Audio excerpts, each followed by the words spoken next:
Baik pemirsa, apa itu TB?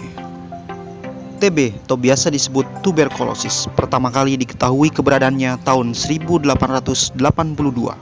oleh ahli bakteri yang bernama Robert Koch, berasal dari Jerman. TB tergolong penyakit menahun dan mematikan menurut Survei Kesehatan Rumah Tangga KRT tahun 1995 sebagai penyebab kematian secara umum.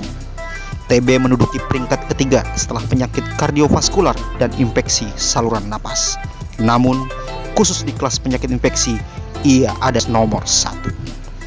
TB umumnya dipicu oleh perumahan yang kurang sehat, terutama di tempat yang memiliki tingkat hunian sangat padat. Bisa juga lantaran makanan yang disantap kurang bergizi, serta kurangnya kesadaran dalam menjaga kebersihan lingkungan. TB ditandai oleh hadirnya bakteri tahan asam bernama Microbacteria tuberculosis yang memiliki sifat rada beda dari kuman lain pada paru-paru.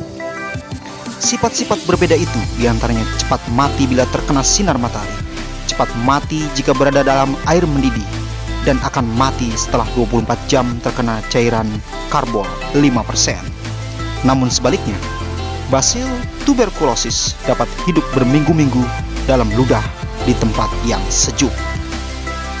Daun pegagan Centella asiatica. Daun pegagan baunya wangi dan rasanya agak manis. Akar keluar dari setiap bonggol banyak bercabang yang membentuk tumbuhan baru. Tanaman ini terdapat di seluruh Indonesia.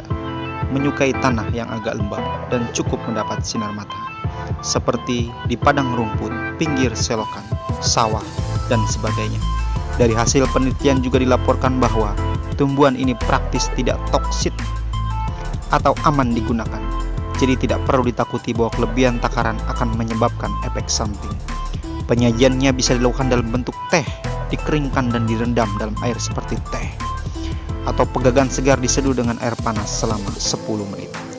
Di Indonesia sendiri, pegagan selain dipakai sebagai herbal obat, juga dimakan sebagai lalap. Menurut Rumpius, pegagan digunakan untuk menyembuhkan luka, sakit perut, obat cacing, dan kencing batu.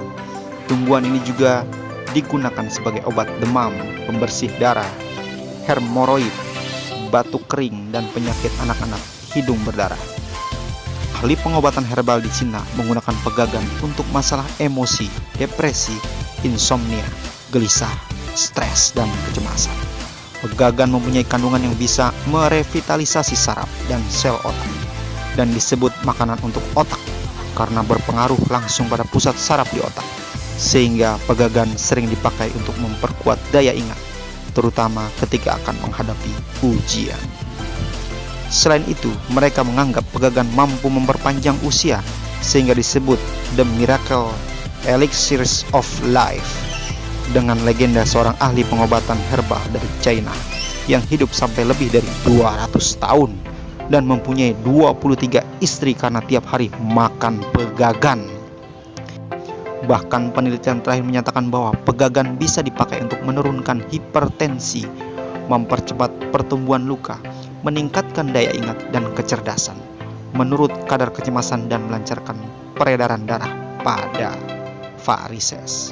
Di India, pada ahli pengobatan herbal menggunakan pegagan sebagai tonikum otak dan tonikum untuk panjang usia. Dengan karakternya yang dingin, tumbuhan ini juga digunakan sebagai anti-infeksi, antitoksit, antipiretik, dan diuretik. Ini dibuat dalam bentuk sirup tanpa alkohol untuk pengobatan epilepsi. Khusus untuk flek paru-paru, bahan pegagan 200 gram dan air 1 gelas. Untuk cara meramunya, tanaman pegagan segar termasuk akar dicuci bersih, lalu ditumbuk atau di blender. Setelah halus, tambahkan 1 gelas air matang, lalu diperas dan disaring. Air perasan kemudian didiamkan sekitar 5 menit sampai ampasnya mengendap. Setelah itu baru air perasan diminum tanpa ampas. Aturan minum perasan pegagan 3 kali sehari, masing-masing 1 gelas. Minum pagi hari sebelum sarapan, siang hari setelah makan, dan malam hari sebelum tidur. Ramuan ini bisa dibuat banyak sekaligus, namun stok hanya 2-3 hari konsumsi saja dan disimpan di kulkas. Jika disimpan berlama-lama, khawatir khasiatnya berkurang. Demikianlah pemirsa, pegagan untuk mengobati paru-paru atau tuberkulosis.